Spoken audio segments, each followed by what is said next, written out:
Spider-Man 4.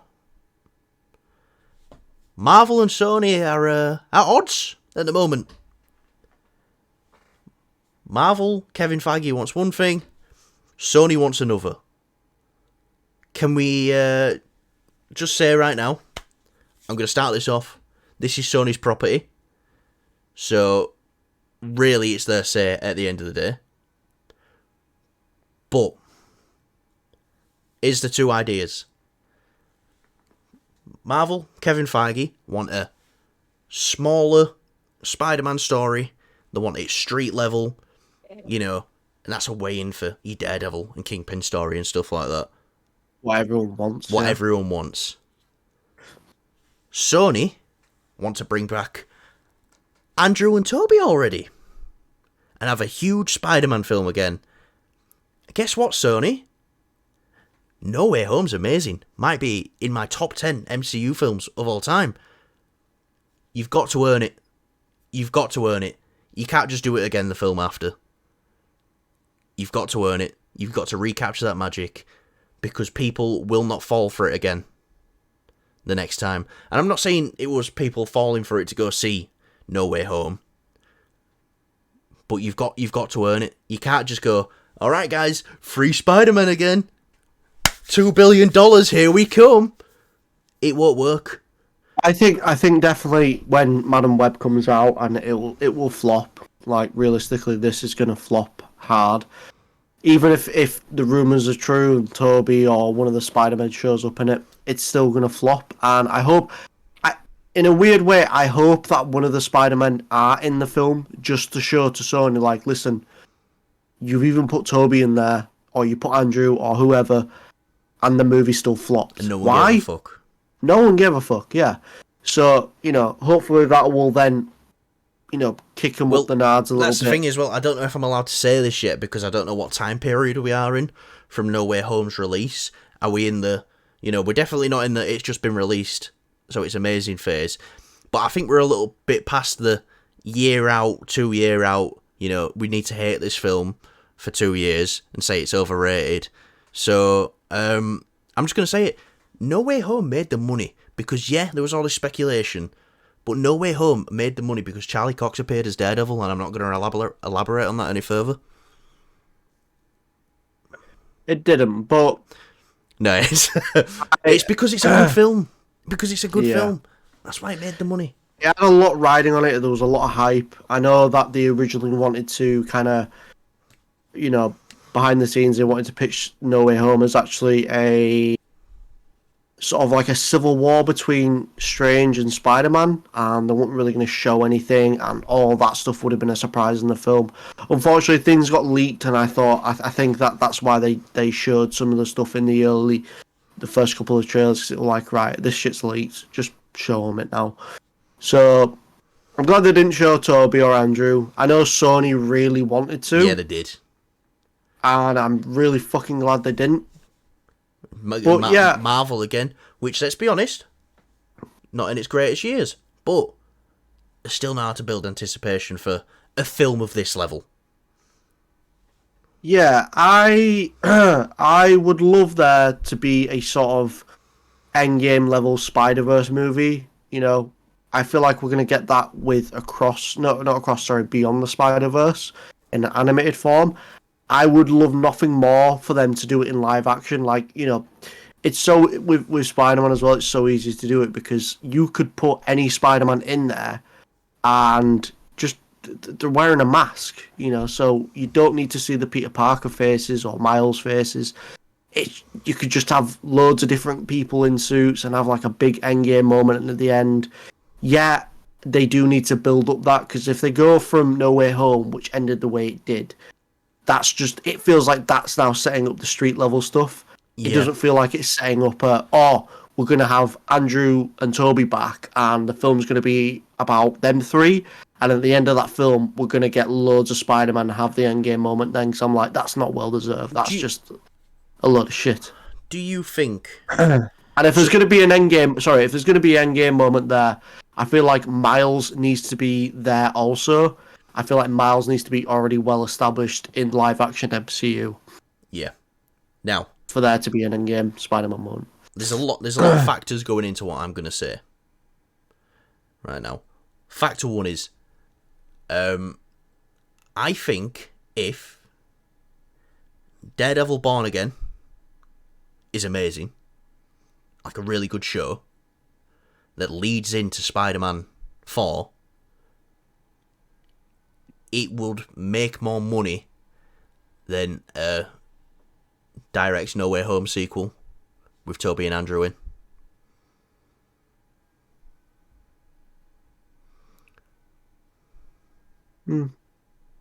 I don't know. It just depends on how they hype the film up.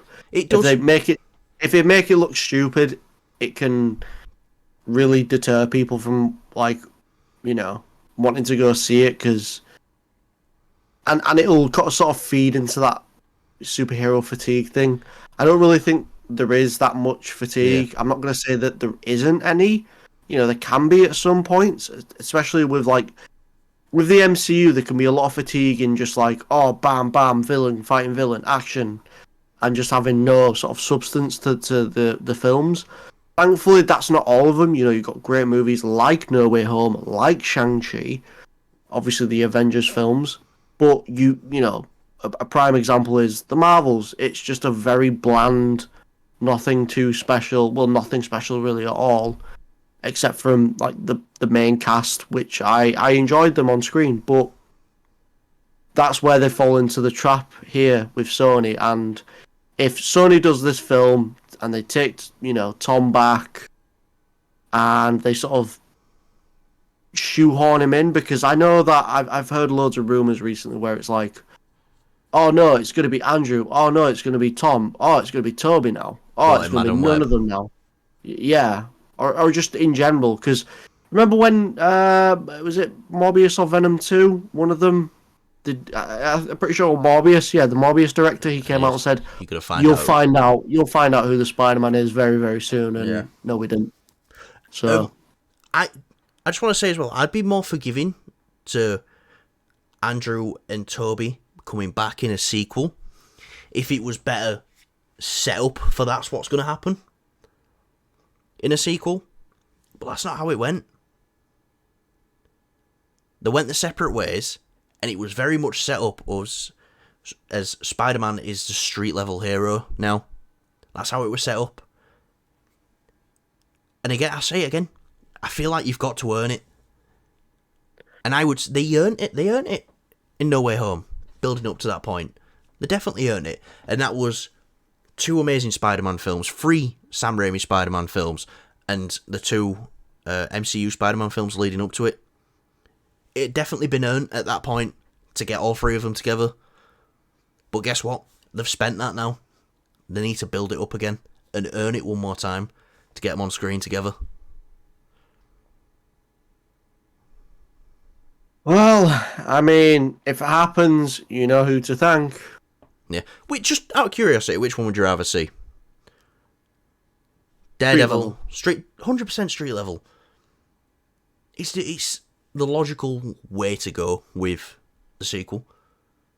And this and it would really reinvent this new trilogy as well, taking him away from the technology, the magic, the space, and putting him in the street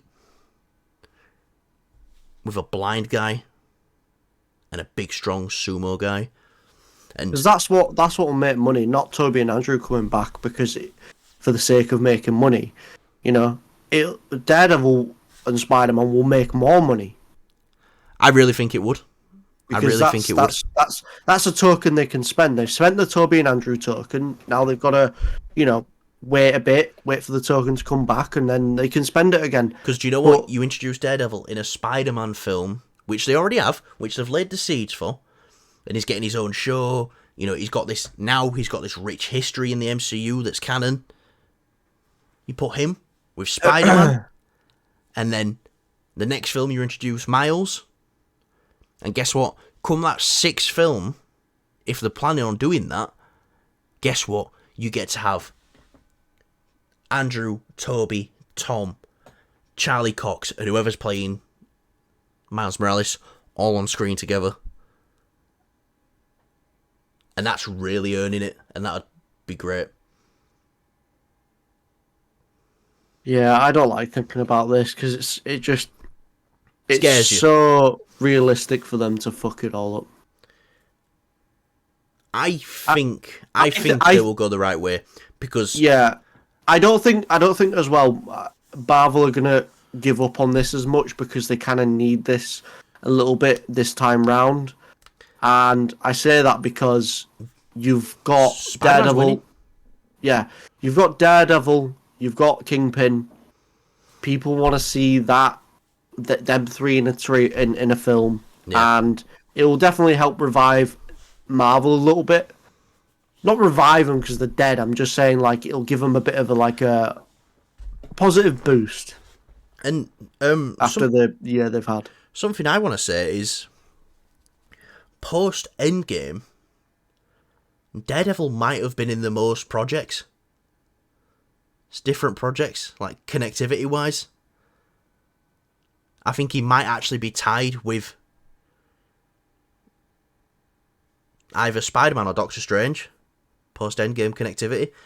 So what's he done? He did No Way Home, She-Hulk, Echo. So that's 3 right there. Tom's got 2 films. Cumberbatch has got 2 films. So Daredevil, even though they're small roles and people say, yeah, but Daredevil, I get that. I 100% get what you're saying. But right now, Daredevil seems to be the only connective tissue in the MCU. And I'm going to say as well, the MCU's probably going to be the MCU's biggest character. It feels like they're setting up. They're already setting it up rather than they're setting it up better than Kang. You know, that's what I was going to say. Is Kang's not been built up too well, to be honest, and with obviously the stuff with Jonathan Majors, we won't get into that. But this will be a big win for Marvel if they can get that transition over into it being it being Kingpin. Obviously, not being as like the world destroyer, universe conqueror, or anything like that, but just something on the side. You know what I mean? Because if they're doing another film with the Midnight Suns, that's going to be its own sort of spin-off in the same universe. So why not have like a big major threat, Yeah. but not not like a Thanos level, obviously, but it'll definitely give some brownie points to Marvel. Yeah. I remember sending you a meme when She-Hulk came out. Not a meme, just like a picture, and it was a picture of Captain America and Tony Stark. It went the old faces of the MCU, and then directly underneath was Spider-Man and Daredevil, the new faces of the MCU. I really think they can be. I really think they can be. And It could be. Spider-Man Daredevil team up, that's what we want. Sony, if you see this, hopefully this story's been leaked out there to get fan perception of it. Because that's what I think sometimes is, it's just so there's like, well, let's just see what the people think. And everyone's telling them, don't you fucking dare bring Andrew and Toby back just yet. We love seeing them together. But let's wait a bit. Let's do something different. Right. I think that'll do us for today, Kyle. Anything you want to add before we go? Beans, good for your heart. The more you eat, the more you fart. Okay. Thanks for watching, guys. Like, subscribe, leave a comment. Let us know what you thought about all the stories at the side. You know, do you think Madam Web will make more than 25 million on its opening weekend? No. Will Deadpool 3 be one of the greatest films of all film time? Yes, maybe. Roadhouse. Will Roadhouse be nominated for Best Picture next year at the Oscars? I seem to think so, and so does Kyle. No, I don't. Yes, you do. And Spider-Man. I think it'll be in the bargain bin. The DVD bargain bin. They won't even get any physical media of it because it's on Amazon Prime.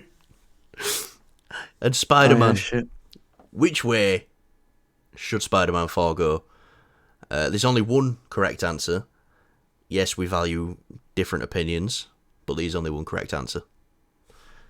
So yeah, thanks for watching, guys. There's one logical answer. Shut up, Kyle. Nobody asked you. Anyway, thanks for watching, and we'll see you guys tomorrow, maybe. Who knows? There might be no news. There might be some news. See you later. I'm bad at outroing. Kyle, give him a wave. No. Okay.